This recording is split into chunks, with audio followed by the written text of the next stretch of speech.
And we begin with breaking news tonight. The countdown to what could be a strike at Fiat Chrysler.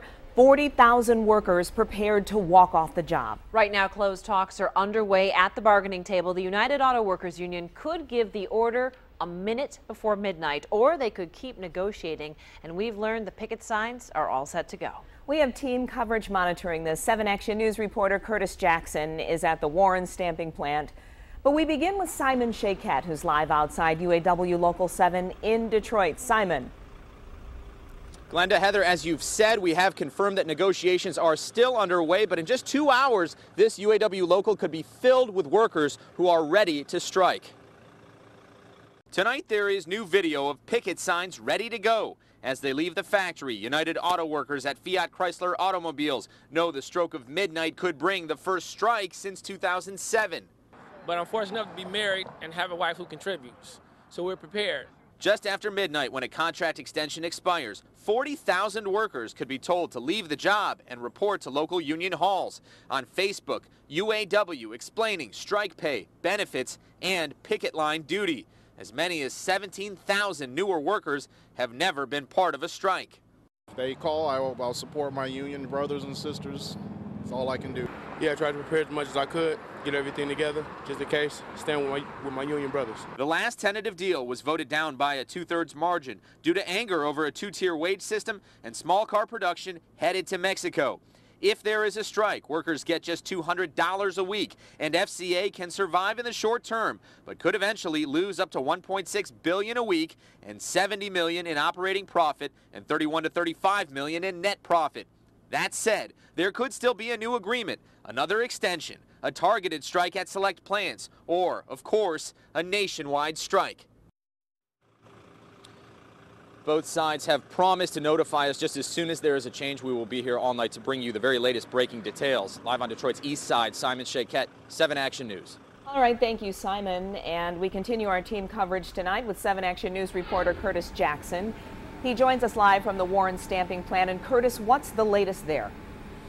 Well, right now, the second shift has just wrapped up. As you can see behind me, you'll see a number of employees that are walking out. We're not getting many of them to comment on what they think is going to happen. A few folks have told me, though, that they're hoping that cooler heads will prevail and that they will be back to work tomorrow. But others are saying they are simply not sure. At this point, time literally going to tell if this plant's 2,000 employees will be on the job. But as the strike deadline looms, the workers aren't the only ones worried about the outcome. At the Payday Party store across the street, plant employees are the lifeblood of the business. They come in around the clock for lunch, snacks, and lottery tickets. Tonight, the store is hoping luck is on their side. A strike could mean a major hit on revenue here. Every break they come and shopping here, buy food, cigarettes, pop, everything. You worried about a strike? Oh yeah.